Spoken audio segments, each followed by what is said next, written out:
de Yeshua Mashiach. Bien aimé, merci en tout cas de prendre le temps en tout cas de suivre ce temps de partage. En tout cas on essaie de partager en tout cas le peu d'éclairage qu'on a reçu de la part du Seigneur pour aider en tout cas nos bien-aimés frères et sœurs à mieux persévérer bien sûr en Yeshua Hamashiach, Jésus-Christ. Alors, c'est vrai que beaucoup de nos bien-aimés en Christ se posent cette question, qu'est-ce que Yeshua, Jésus, voulait dire quand il médite Jean 14, 6. Alors là, c'est le Messie qui parle. Qu'est-ce qu'il dit? Jésus lui dit, je suis le chemin, la vérité et la vie. Personne ne vient au Père que par moi.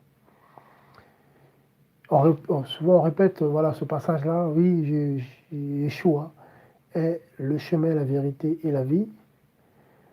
Mais la suite du verset nous dit, nul ne vient au Père que par moi. Alors, pourquoi aujourd'hui, en tout cas depuis la mort et la résurrection bien sûr de notre Seigneur Receveur, Yeshua, personne ne peut aller au Père, donc bien sûr Yahweh, le Dieu d'Israël, donc Yahvé, le Dieu d'Abraham, d'Isaac, d'Israël, qui est bien sûr le Père de Yeshua Mashiach, de Jésus-Christ. Donc ici, d'humain, personne ne peut aller au Père que par le Fils. Car ici, c'est le Fils qui parle, le Fils de Dieu qui parle. Qu'est-ce qu'il voulait dire par là? On va donner quelques passages pour nous aider à comprendre cette parole qui est très forte, cette parole qui conditionne carrément le salut des âmes. En gros, en dehors du Messie, personne en fait, n'a part au paradis. Personne ne peut aller dans le royaume des cieux si ce n'est par Yeshua, Jésus, excuse-moi, je dis Yeshua, parce que voilà, j'aime bien utiliser Yeshua, comprenez votre frère. Voyez? Alors déjà, je vais donner un autre passage pour déjà vous expliquer pourquoi, pour qu'on se comprenne. Pourquoi il le dit, pourquoi le Fils de Dieu le dit, et il le répète plusieurs fois dans les évangiles, que pour accéder bien sûr au Père, il faut passer par lui. Lui, bien sûr, le Messie, le Fils de Dieu. On va prendre un passage qui nous aide à comprendre, qui nous donne déjà une partie de la réponse. On va aller dans le livre de Dieu, en tout cas nous aide. On va prendre le livre de Colossiens. Voilà. Il y a deux passages dans le livre de Colossiens qui sont assez clairs déjà pour qu'on se comprenne. On va déjà prendre Colossiens chapitre 1 déjà, qui est pas mal. En Colossiens 1, merci Seigneur pour ta parole. Le Seigneur est bon. Donc bien aimé, prenons nos Bibles en tout cas, c'est important. Pour vérifier ce qu'on dit, parce que c'est important. Donc, Colossiens 1, on va prendre à partir du verset 18, pour que ce ne soit pas trop long. Donc, Colossiens 1, 18, qu'est-ce qui est dit? Et c'est lui qui est la tête du corps de l'Église. Il est le commencement et le premier-né d'entre les morts, afin qu'il tienne le premier rang en toutes choses. Car il a plu au Père de faire habiter en lui toute la plénitude. Vous voyez? Donc il a plu au tétragramme, le Créateur, celui qui a parlé à Moïse, voilà,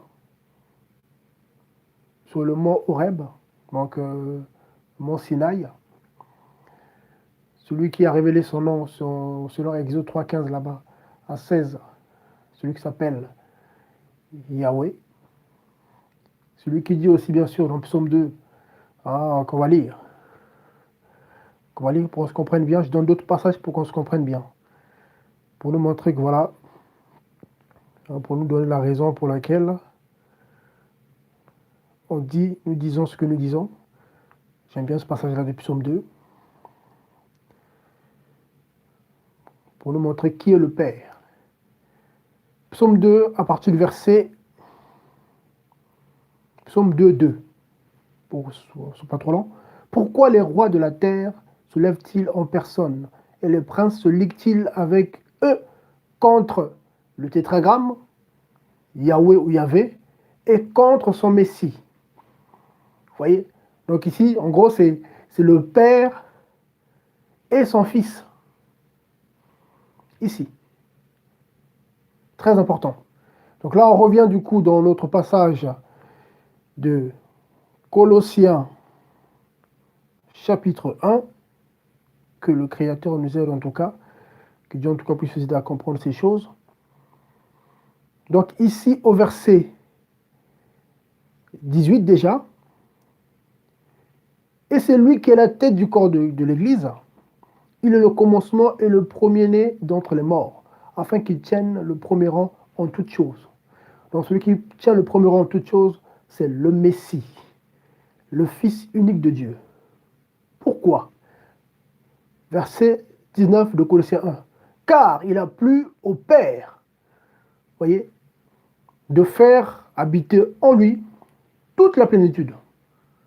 Voyez, très important. C'est-à-dire que dans le Messie, dans le Christ, il y avait tout de Dieu. Donc pour accéder au Père, il fallait faire ce que disait, parce que le Messie est toujours au présent, il est vivant, bien sûr.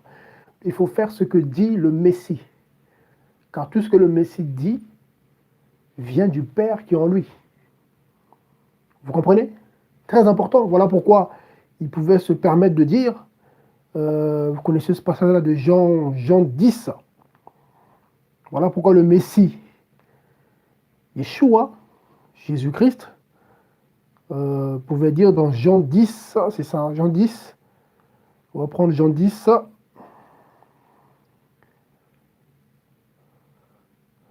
à partir du verset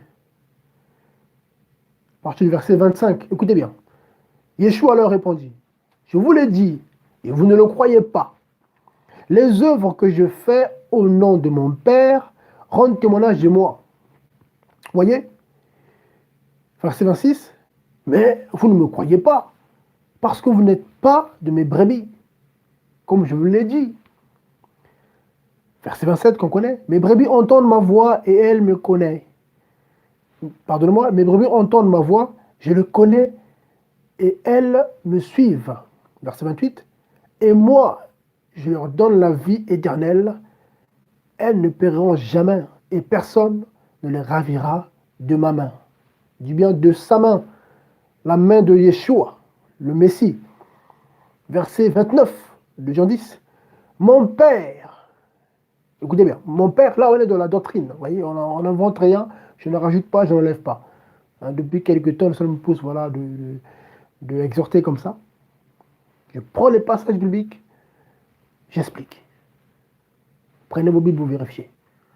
Voilà, comme ça on ne dira pas que le frère Franck a inventé, que Dieu en tout cas nous garde des inventions, voilà, d'inventer des choses que lui n'a pas inspirées. Donc verset 29 de Jean 10.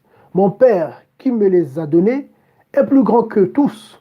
Personne ne peut les ravir des mains de mon Père. Et qu'est-ce qu'il dit après? Verset 30. Moi et le Père, nous sommes un. Voyez? Donc, quand le Seigneur ici dit, verset 28 de Jean 10, et moi, je leur donne la vie éternelle, elles ne périront jamais, et personne ne les ravira de ma main. Pourquoi? Parce que en lui, il y avait toute la plénitude. Donc, parce que le Père était en lui. Voyez? Donc, tout ce qui était au Père était à lui. Parce que le Père et le Fils au verset, j'aime bien répéter le passage là pour ne pas dire n'importe quoi, au verset 30, moi et le Père, donc le Messie, selon Psaume 2, et le Père, dans le tétragramme Yahweh, nous sommes un. Voyez, indivisible. On ne peut pas les séparer. Voyez, c'est ça Dieu. Voyez, le Dieu de la Bible, voyez, le Dieu de la Bible, c'est bien sûr Yahweh, donc le Père, le Messie, le Fils, et bien sûr le Saint-Esprit. Voilà pourquoi le Seigneur dit dans Matthieu 28 là-bas, de baptiser au nom du Père, du Fils et du Saint-Esprit. Voilà pourquoi, de la même manière que le Père envoie le Saint-Esprit, le Fils aussi envoie le Saint-Esprit. Comme vous le lisez, acte 8. Le Seigneur dit quoi? Je vous enverrai le Saint-Esprit. Voyez? Donc ce que le Père fait, le Fils aussi le fait. Parce que les deux ne sont, voilà, ils sont ehad. Voilà. Voilà. Donc on ne peut pas les séparer. Voyez? Donc ici déjà, voilà, donc le Seigneur est clair. Voilà pourquoi le Seigneur dit dans Jean 14 là-bas que personne ne peut, bien sûr, aller au Père que par lui. Voyez? On reste dans Colossiens pour vous donner les pourquoi le Seigneur le dit, pourquoi le Messie Yeshua le dit, pourquoi. Donc ça c'est la première raison, parce que, bien sûr, en lui, je vais relire ce passage-là qui est très important. Gloire à Dieu. On va rester dans Colossiens, parce qu'il y a un autre passage aussi en Colossiens 2. Bon, ceux qui méditent savent, ceux qui méditent, pas ceux qui lisent, parce que lire c'est différent de méditer, c'est autre chose. Méditer, c'est prendre le temps de comprendre, de creuser, d'aller refaire des recherches. Donc c'est étudier en gros, c'est ça. Parce que lire la Bible, tu lis, mais beaucoup lisent mais ne comprennent pas. Du coup, malheureusement, ils sont manipulés, malheureusement, voilà, par le faux docteur. Et c'est dommage. Vous voyez? Donc ici, au verset donc 19, donc là on apprend que voilà, de Colossiens 1, car il n'a plus au Père de faire habiter en lui toute la plénitude. Quand on va du coup au chapitre 2 de Colossiens toujours, bien aimé Paul, il répète à peu près la même parole. Voilà. Qu'est-ce qu'il dit? Je vais bien lire à partir du verset pour comprendre un peu le contexte. À partir du verset 6, mais c'est le verset 9 qui nous intéresse, verset 9 à 10. Mais j'aime bien lire quelques versets au-dessus pour qu'on se comprenne. Ainsi, comme vous avez reçu le Seigneur Yeshua Mashiach, marchez en lui, étant enracinés et édifiés en lui et affermis dans la foi, tel qu'on vous l'a enseigné, tel qu'on vous l'a enseigné. Voyez, abondant en elle avec action de grâce. Important.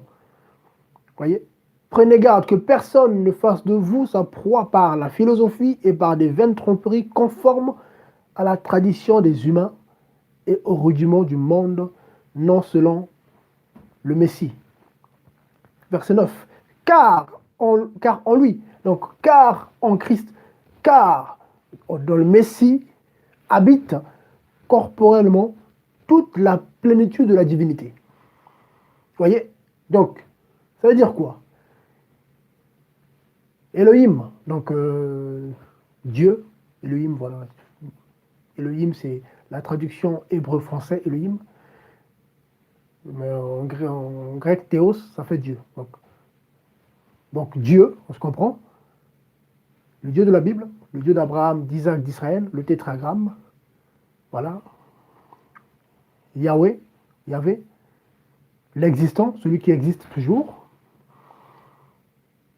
habite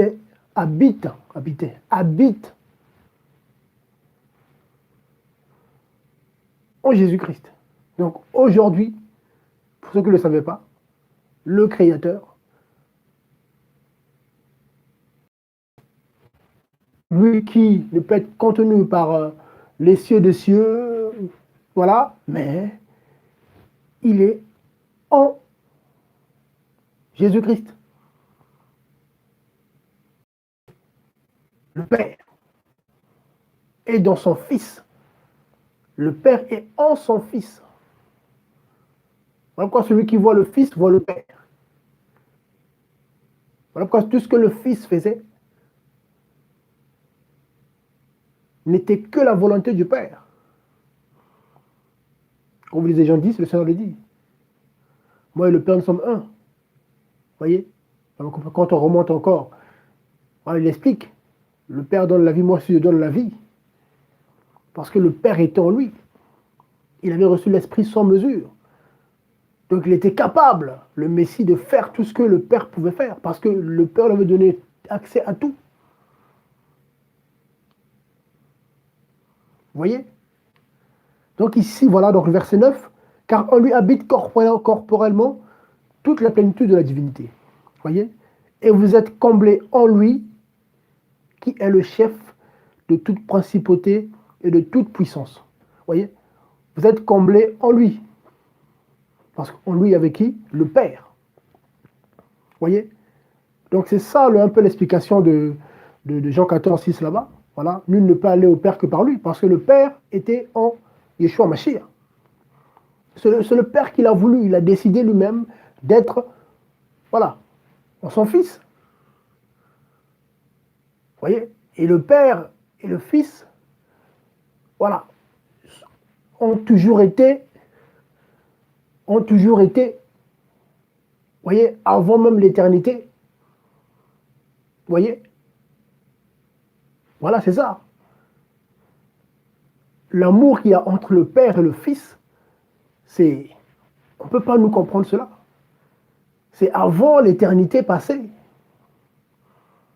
voyez? Très important. Et cet amour entre le Père et le Fils est soudé par le Saint-Esprit. Vous voyez? C'est ça en fait, l'Esprit de Dieu. Donc quand on parle de l'Esprit de Dieu, c'est simplement l'Esprit du Père qui est aussi l'Esprit du Fils. Car le Fils est soumis au Père. Donc tout ce que le Fils fait, c'est la volonté du Père. Donc quand le Fils envoie le Saint-Esprit, ça veut dire que c'est la volonté du Père qui envoie le Saint-Esprit. Vous voyez? Mais après, les gens vont voir, peut-être, ouais, mais donc il parle de Trinité, peut-être. Non! Non, là, on prend les choses. Voilà, on n'a pas vu ça de la Bible. Il y en a qui diront, oui, mais bon, on n'a pas vu millénaire de la Bible. Oui, mais bon, la Bible est claire. On ne rajoute pas, on n'enlève pas. Millénium, oui, c'est pas de la Bible, on peut l'employer, mais moi, je ne vais pas commencer à attribuer des choses, surtout qui concernent Dieu lui-même, commencer à inventer les mots sur Dieu lui-même. Alors là, je préfère éviter des problèmes avec le Seigneur. Je préfère. Voilà pourquoi on explique les choses. Voilà. Et Dieu, c'est le Père, le Fils, le Saint-Esprit. C'est pas Dieu le Père, Dieu le Fils. Non, là, ça fait trois dieux. Vous voyez, ça peut comme. Voilà, bref, on se comprend. Dieu, c'est le Père, le Fils, le Saint-Esprit. Vous voyez, même dans vos Bibles, ceux qui ont les bonnes versions, ils ne verront jamais Dieu le Père, après Dieu le Fils, Dieu le Saint-Esprit. C'est à part dans quelques versions du second qu'ils ont même rectifié plus tard. Ils ont enlevé ça. Voilà, parce que non, ça ne tenait pas. Vous voyez? C'est Dieu le Père, le Fils, le Saint-Esprit. Il n'y a pas Dieu le Saint-Esprit. En tout cas, bref, Dieu en tout cas nous aide à comprendre. Vous voyez? Donc c'est important de comprendre que voilà pourquoi, pour accéder au Père, pour que le Père puisse exaucer ta prière, il faut passer par le Messie Yeshua. Vous voyez? C'est important. Voilà pourquoi. Ben, un passage que j'aime bien toujours. Ce passage me plaît toujours. Hein. À chaque fois, je le répète, mais voilà, c'est une des fondements. Hein. C'est très important. Voilà. On reste dans le livre de Colossiens. Regardez, bon, c'est un livre qui est tellement. Voilà. J'aime bien ce livre-là. Regardez. Colossiens 3, 17. Il faut le noter ce passage-là. C'est bien aimé Paul qui parle ici. Il dit Quoi que vous fassiez, en parole ou en œuvre, faites tout au nom du Seigneur Yeshua. Rendons grâce à notre Père, à notre Dieu et Père, par lui. Par lui. Vous voyez? Par lui. Donc pour rendre grâce à notre Dieu et Père, c'est par le Fils, c'est par le Mashiach, Yeshua. Voilà pourquoi lui-même le dit en Jean 14 là-bas, que voilà, je suis le chemin, la vérité et la vie. Nul ne vient au Père que par moi. Donc si tes prières ne sont pas faites au nom de Yeshua Mashiach, le moyen par lequel il faut accéder au Père, zéro. Vous voyez? Voilà pourquoi il a reçu le nom au-dessus de tout nom. Au nom de Yeshua, tout genou fléchit. Or, Yeshua, ceux qui connaissent un peu, ceux qui creusent un peu, peut tout simplement dire Yahweh ou Yahvé est salut, Yahvé est délivrance. Vous voyez? Ça parle tout simplement du Créateur, le Dieu d'Abraham, d'Isaac, d'Israël, celui qui a parlé à Moïse sur le mont Sinaï, le buisson ardent. Vous voyez? C'est lui le Père. Très important, bien aimé. Donc ici, voilà. Hein, donc c'est une précision encore, voilà, qui nous aide à comprendre en tout cas pourquoi. Le Seigneur dit, voilà, personne ne peut accéder au Père que par lui. Ici, le bien-aimé Paul, qui avait reçu cette révélation, a compris que voilà pourquoi il écrit. Hein, et quoi que vous fassiez en parole ou en œuvre, faites tout au nom du Seigneur Yeshua, rendant grâce à notre Dieu et Père par lui. Par Yeshua. Voyez? Et il y a d'autres passages encore à vous donner. C'est très important de comprendre ces choses-là. Donc, que personne, en tout cas, ne vous pousse à invoquer Dieu à un autre nom. Non. Non, non. Pour accéder au Créateur, c'est par Yeshua. Donc, c'est par, bien sûr, Yahweh. Tout simplement. C'est le nom qu'il a révélé à Moïse. Exode 3,15 là-bas. Et c'est son nom éternellement. Ça, je vais le lire aussi, parce qu'il y en a qui ne savaient pas d'où vient ce nom Yeshua, donc Jésus. Parce que le problème, voilà pourquoi j'utilise le mot Yeshua. Parce que le mot Yeshua, on peut le couper en deux. On peut le couper en deux. Voilà, Yeshua, donc la première partie nous parle simplement, c'est le diminutif de Yahweh, donc il nous parle de Yahweh. Et Yeshua, c'est salut, délivrance. C'est l'avantage, voilà, parfois d'utiliser les noms d'origine. Car quand on utilise la langue d'origine, comme je sais que dans ce temps-là, c'était avant la Nouvelle Alliance, donc la Bible était écrite en hébreu et en araméen. Voilà. Donc c'était voilà, les deux langues, voilà. Donc c'était l'hébreu et aussi l'araméen. Voyez? Donc quand je dis Yeshua, ça veut dire quelque chose Yeshua. Voyez? Mais quand je dis Jésus, il faut remonter d'abord voilà, latin, grec, Jésus, voilà, et après aller remonter jusqu'en hébreu, quand on arrive voilà, au niveau de l'hébreu, là on peut comprendre la signification de Jésus. Voilà, mais là, on ne peut pas couper Jésus, si on coupe en deux, on ne comprend pas. Parce que ça a été traduit, vous voyez, c'est important. Pareil pour quand on dit Dieu, bon, on se comprend, mais quand on dit Elohim, voilà, c'est la traduction de hébreu français. Ça veut dire quelque chose. Quand on dit Adonai, c'est pareil. Adonai, Adon, Seigneur, voilà. Voilà, donc voilà, on peut creuser. C'est important parfois d'utiliser voilà, les noms, en plus les noms, voilà, garder voilà, les noms dans, comment dire, dans leur langue d'origine. Parce que ça signifie quelque chose. Surtout la Bible, chaque mot signifie quelque chose. C'est profond. Voyez? Donc vous me creusez. C'est important, le conseil que je donne. Parce que il y a tellement de choses à partager. Que Dieu, en tout cas, aide son peuple. Vous voyez? Donc là, c'était juste voilà, pour nous aider à comprendre pourquoi voilà, le Seigneur voilà, l'a dit. Et bien sûr aussi, le bien-aimé Pierre le dit. Hein, ils ont compris, ils ont reçu la révélation. Hein, quand vous prenez Acte 4 là-bas, hein, c'est le bien-aimé Pierre qui prend la parole. Hein, Acte 4 à partir du verset... Acte 4, 12. Qu'est-ce qu'il dit? À partir du verset 11. Là, c'est bien-aimé Pierre qui parle. Verset 12, qu'est-ce qu'il dit? Il n'y a de salut en aucun autre nom, car il n'y a sous le soleil aucun autre nom qui a été donné aux hommes par lequel nous devons être sauvés. Vous voyez? Donc c'est le nom de Yeshua HaMashiach. Et bien aimé. Donc là, je voulais parler de, je vais oublier. Donc Exode, je voulais prendre Exode 3.15 pour que vous compreniez d'où ça vient. Alors, vous sachiez d'où ça vient. Exode 3.15 à 16 là-bas. Là, c'est Moïse qui a posé la question. Moïse a posé une bonne question au Créateur. À partir du verset 14. Exode 14, dans la première alliance. Qu'est-ce qu'il dit? Et Dieu dit à Moïse, Dieu dit, normalement c'est Elohim. Voilà. Et Elohim dit à Moïse. Elohim, c'est plus profond. C'est important. Je suis qui je suis. Donc je suis l'existant. C'est-à-dire que je suis toujours. C'est ça le Elohim. C'est fou, c'est une folie pour nous les hommes. En fait, je suis.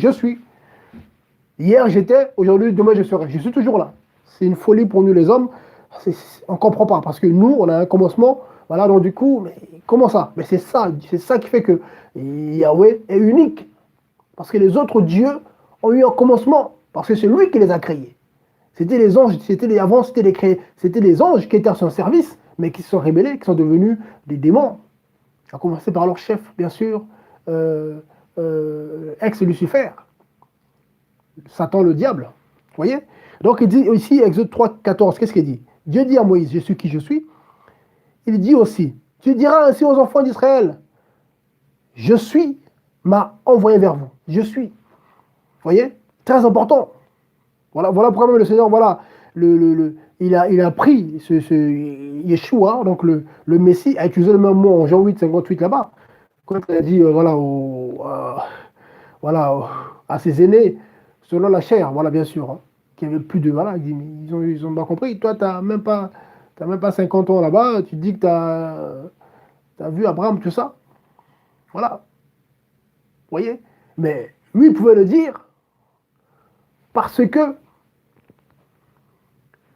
le Fils, vous voyez, hein, comment dire, cette relation entre le Père et le Fils, hein, donc il dit le Père, moi et le Père sommes un, ça ne date pas de son incarnation. Non. Non. Ah non. Le Fils n'a pas commencé à exister quand il y a eu l'incarnation. Vous voyez, tout ça, Dieu nous éclaire aussi.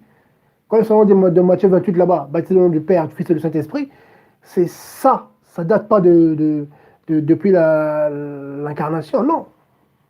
Voilà. Le Messie a toujours existé. Vous voyez? Il a toujours existé. Bon, ça, c'est un autre enseignement. Voilà. C'est un autre enseignement. C'est la parole qui s'est faite hier, Jean 1. Vous voyez? Or, la parole et celui qui prononce cette parole-là sont un. Il envoya sa parole et sa parole les guérit. Vous connaissez ce passage, allez creuser. Vous voyez? Moi et ma parole et ce que je dis, nous sommes un. On ne peut pas me séparer moi de ma parole, de ce que je dis. Ce que je dis, c'est moi. Ça va aider beaucoup à comprendre. On peut creuser par rapport à ça. On peut, voilà, ça c'est, voilà. Moi et ma parole, c'est moi. Ma parole, c'est moi. Très important. Mais bon. Vous voyez? Donc, ici, le Créateur dit encore à Moïse, voilà, verset Exode 3.15, Dieu dit encore à Moïse, tu diras ainsi aux enfants d'Israël, le tétragramme, donc, Yahweh ou Yahvé, voilà, donc YHWH, le Dieu, donc l'Elohim de vos pères, le Elohim d'Abraham, le Elohim d'Isaac, le Elohim de Jacob, m'a envoyé vers vous. C'est là mon nom pour l'éternité, c'est là mon souvenir d'âge en âge. Ici, c'est le Créateur qui parle. Ce n'est pas Moïse qui... Non, c'est le maître de l'univers qui parle. Il dit, c'est là mon nom pour l'éternité. Donc, c'est quoi l'éternité? Vous voyez? Donc, il ne peut pas avoir un autre nom au-dessus de ce nom-là. Voilà pourquoi Yeshua veut simplement dire ce nom du Père. est salut ou est sauveur. Parce que ici, c'est le nom du Père. Ceux qui disent que le Père n'a pas de nom, c'est faux. Ça, c'est le nom du Père. Le Père s'appelle, après, c'est la prononciation, mais le nom du Père, c'est YHWH. Yod et Vav et. Ça, c'est en hébreu. YHWH. Après, la prononciation, alors là, moi, je parle pas l'hébreu, j'utilise des noms hébreux, voilà, pour essayer après d'expliquer un peu, creuser, pour que les bien me comprennent. Quand je dis Elohim, El Elohim, El Elohim. Ça peut se couper, expliquer. Quand on dit Yeshua, Yehoshua, on coupe, on explique, voilà. Vous voyez, Elia, Elia, il y a diminutif de Yahweh, vous voyez. Donc voilà pourquoi c'est mieux parfois de prononcer les noms dans leur langue d'origine. Voilà. On dit Élie. Ah, c'est le prophète Élie. Mais en français, oui, Élie, mais quand on dit Elia, le Ya veut dire quoi? Ah ben là, du coup, on comprend. Ah oui. Ah d'accord, ok. Voilà. Jérémie, non, Jérémia. Bon, bref, il dit en tout cas, vous voyez? Donc ici, le nom du Père, le nom du Créateur révélé aux hommes, voilà, dans toute l'éternité, c'est les 4 lettres, le tétragramme. Oui, bien aimé. Donc c'est très très important. Voilà, donc là j'ai donné quelques passages pour qu'on se comprenne en tout cas. En tout cas, gloire au Seigneur pour ce temps qu'il a permis. Donc quand le Seigneur dit, quand le Messie dit, nul ne peut venir au Père que par moi, parce que en lui, il y avait toute la plénitude de la divinité. Vous voyez? Voilà pourquoi Jean 10, c'est important, Jean 10. Moi et le Père, nous sommes un. Vous voyez, c'est important même quand on reste dans Jean 14 là-bas, regardez. Hein, Jean 14 là-bas.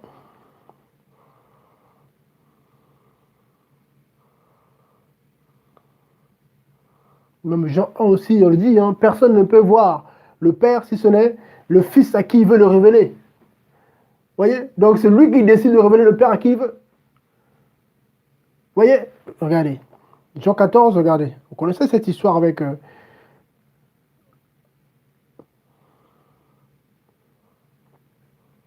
Regarde, on va prendre la partie du verset.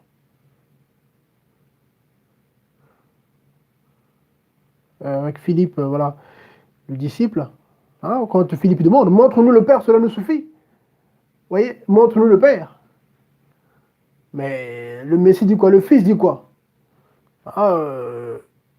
Jean 14, 8. Philippe lui dit, Seigneur, mais montre-nous le Père. Donc montre-nous le Père, cela nous suffit. Yeshua lui dit, je suis depuis si longtemps avec vous, tu ne m'as pas connu, Philippe. Celui qui m'a vu a vu mon Père. Et comment dis-tu, montre-nous le Père? Parce que le Père et lui, nous sommes un. Il est l'image du Dieu invisible. Il est l'image du Dieu invisible. Vous voyez? Vous ne comprenez pas? Vous voyez? Donc, quand on dit que Yeshua Hamashiach est le Père, donc Yeshua est le Père, il faut comprendre. Parce que le Père s'appelle Yeshua. Parce que dans Exode 3.15 là-bas, le Créateur, Yahweh, s'appelle, donc plutôt le Créateur s'appelle Yahweh. Or, Yeshua veut dire Yahweh est salut, Yahweh est délivrance.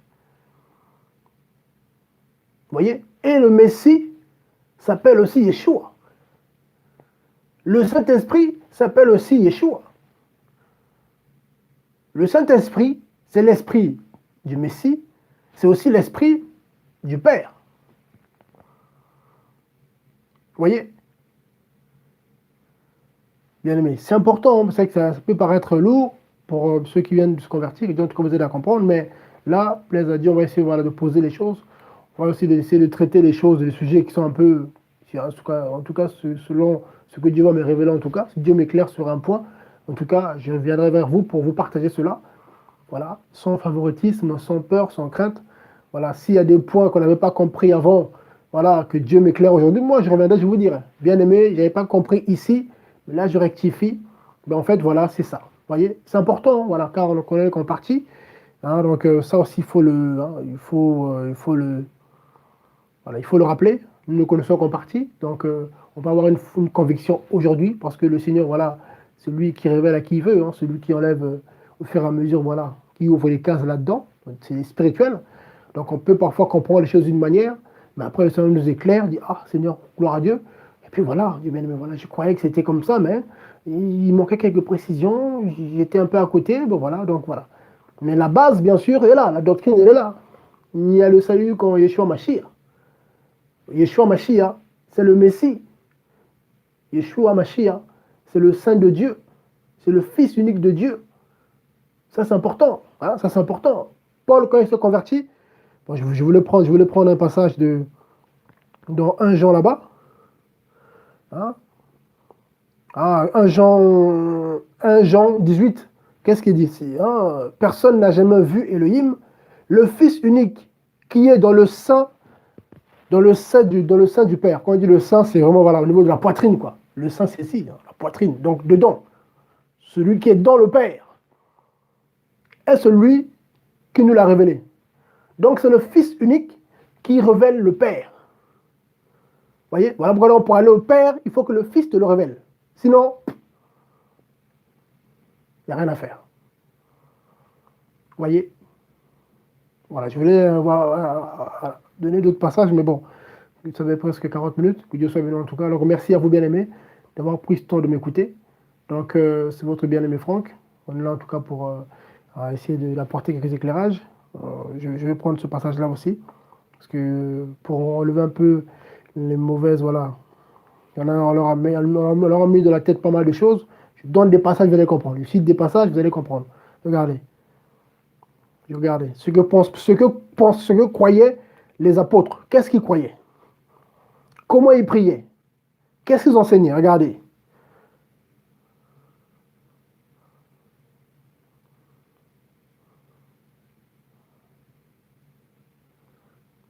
Regardez. J'aime bien ce passage, il y a Acte 4. Ah oui, c'est le bien-aimé Pierre qui parle ici. J'aime bien. Acte 4, 29 à 30. Ils sont en train de prier tous. Et là, c'est Pierre qui prie. Hein. Pierre, celui à qui le Seigneur a dit, c'est Pierre, sur ce roc, je bâtirai mon église. Sur ce roc, ce rocher. Donc, c'est une parole forte. À qui le Seigneur a dit aussi, voilà, Jean 20 là-bas, là. Voilà, Pierre, paie mes brebis, paie mes agneaux. Qu'est-ce qu'il dit ici, Pierre? Voilà, parce que là, c'est important. Le Seigneur nous éclaire, donc nous aussi on partage. Maintenant donc, Seigneur, regarde à leurs menaces et donne à tes esclaves d'annoncer ta parole avec toute hardiesse. Oh, étendant ta main afin qu'il se fasse des guérisons, des prodiges et des merveilles par le nom de ton Saint-Fils Yeshua. Voyez. Donc, les apôtres, ils enseignaient, voilà, les apôtres, ils priaient au nom du Fils de Dieu, Yeshua Hamashiach. Vous voyez? Colossiens 3,17, quoi que vous fassiez en parole ou en œuvre, faites tout au nom de Yeshua Hamashiach pour rendre gloire à Dieu et Père par lui. Voilà. Ça, là-bas, Colossiens, c'est Paul qui écrit. Il n'y a pas de contradiction. Pour rendre gloire à Dieu et Père, il faut passer par le Fils, Yeshua. Important, je ne parle pas de Trinité. Moi, je ne l'ai pas vu dedans. Même si, oui, il y a des mots qui ne sont pas bibliques qu'on emploie, mais je préfère pas employer ce mot-là sur... Je ne veux pas de problème avec le Seigneur. Voilà, là, ça touche à la divinité, là, ça touche au Créateur. On ne me pas, ah, mais c'est non, on n'a pas vu Dieu le Père, Dieu le Fils, Dieu le Saint-Esprit, on n'a pas vu ça. On a vu Dieu le Père, on n'a pas vu Dieu le Fils, ça on n'a pas vu. Dieu le Saint-Esprit, on n'a pas vu de la Bible. Donc, je préfère pas le dire. Sinon, on me demandera, Franck, Seigneur, j'ai répété la doctrine. Je n'ai rien à rajouter, ni rien à enlever. Ah oui, la Bible, la parole, quand je dis la Bible, voilà, c'est la traduction, mais bon, on creuse un peu, hein, voilà. En tout cas, on répète simplement ce qui est écrit. Voyez?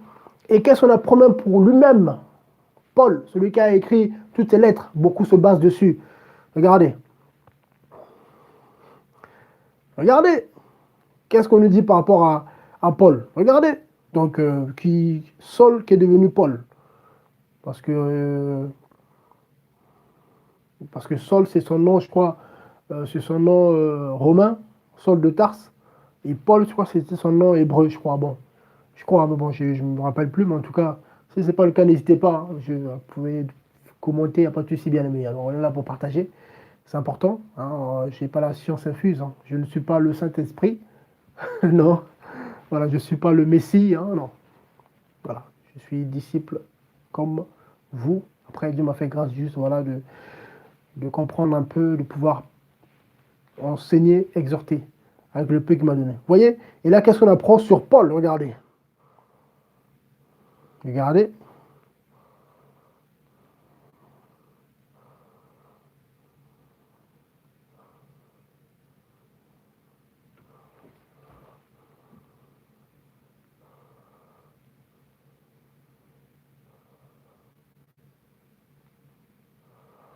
Acte 9, verset, à partir du verset 18. Regardez. Regardez tout de suite. Dès que Paul a recouvré la vue, regardez. Aussitôt, il tomba de ses yeux comme des écailles, et à l'instant, il recouvra la vue. Puis il se leva et fut baptisé. Paul fut baptisé. Fut baptisé. Attention. Voilà. C'est important. Paul, donc ça veut dire que là, Paul a été converti par le Seigneur lui-même quand il s'est révélé à lui. Voilà. Et après, il a reçu son baptême d'eau après. Il fut baptisé. Là, par Ananias. Baptisé, un baptême d'eau par immersion. De la maison de Judas. Ça, c'est notre enseignement. Il n'était pas dehors dans un lac, oui, l'eau qui coule. Baptisé dans la maison. C'est important. Il se lève, il est baptisé. Il n'y a pas dit, il se lève, il sort de la maison, il va là-bas, il va chercher un cours d'eau. Non, il s'habille en blanc. Non, il s'est levé, il était habillé comme il était. On l'a baptisé. Il n'y a pas de truc autour comme certains. S'il vous plaît, ne rajoutons pas, n'enlevons pas. Le verset 19. Et ayant mangé, il reprit ses forces. Écoutez bien, Saul fut quelques jours avec les disciples qui étaient à Damas. Pour que voilà. Et aussitôt, hein, verset 20, acte 9, aussitôt, il prêcha dans les synagogues que Yeshua était le Fils de Dieu. Donc c'est-à-dire que Paul prêchait partout que Yeshua est le Fils de Dieu. Pierre a prié au nom de ton Saint-Fils, Yeshua. Or, pour aller au Père, il faut passer par le Fils. Car le Père était dans le Fils. Voilà pourquoi le Fils est l'image du Dieu invisible. Vous voyez? Alors là, on est sur Colossiens, pareil. Voilà, le Fils, voilà. Et le Messie est l'image du Dieu invisible. Voilà. Important. Important. Que Dieu nous aide. 1 Timothée 3,16, le mystère de la piété est grand. Vous voyez, Dieu a été manifesté en chair. Que Dieu en tout cas aide son peuple à comprendre sa parole. Voilà, donc en tout cas pour accéder, voilà, pour accéder au Père, il faut passer par, bien sûr, le Fils, Yeshua, Hamashiach. Voilà pourquoi il dit dans Jean 14, 6 là-bas, voilà, je suis le chemin qui mène vers le Père. Je suis la vérité et la vie. Voilà. Parce que lui et le Père étaient, parce que lui et le Père sont un, étaient, que Dieu me pardonne, sont un, sont au présent un. Vous voyez? Que Dieu en tout cas soit loué. Je rends en tout cas grâce à Elohim, Dieu d'Israël, Yahweh le seul vrai Dieu, pour vos vies, pour ce temps qu'il a permis. Donc merci beaucoup à vous. Donc n'hésitez pas à laisser les commentaires. S'il y a des choses à dire, dites-le. S'il y a des choses à améliorer, on améliore. C'est important. Voilà. Donc en tout cas, c'est ce ministère que Dieu m'a confié, c'est pour le royaume du Seigneur en tout cas. Ce n'est pas pour un homme, c'est pas pour un système, c'est pour le Seigneur. Donc c'est pour le Seigneur Yeshua Mashiach, il faut préciser, Jésus-Christ. Voilà, parce qu'il y a plusieurs seigneurs. Voilà, c'est important. Donc merci à vous pour vos prières, pour vos soutiens. Voilà, donc n'hésitez pas en tout cas à prier pour cette œuvre en tout cas. Ceux qui ont besoin de baptême aussi, n'hésitez pas. Donc les coordonnées sont en bas, vous nous contactez.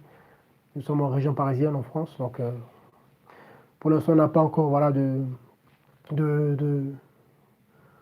d'assemblée locale, hein, voilà. Pour l'instant, on attend le feu vert du Seigneur en tout cas, mais ça ne nous empêche pas d'aller voir le bien-aimé, de baptiser, de nous déplacer, d'aller visiter les gens. Voilà, pour l'instant, voilà. Dès que Dieu donnera les moyens, du temps, ben, on mettra en place les choses correctement et du coup, ben, on pourra avoir le temps de réunion, de partage, au moins une fois par semaine, voilà, soit les samedis ou les dimanches, bon, parce que c'est le seul jour où j'ai un peu le temps. Car le dimanche, ce n'est pas le jour du Seigneur. Bon, ceux qui sont enseignés le savent. Voilà, le jour du Seigneur, c'est tous les jours. En tout cas, pour les enfants de Dieu, c'est tous les jours. Et le jour du Seigneur. Voilà. En tout cas, merci à vous. C'était votre bien-aimé Franck. Que la grâce, la paix, la miséricorde d'Élohim, le Dieu d'Israël, Yahweh, le seul vrai Dieu, soit sur vous et vos familles. Merci beaucoup. Merci beaucoup. Au revoir. Merci. Gloire à Dieu. Merci.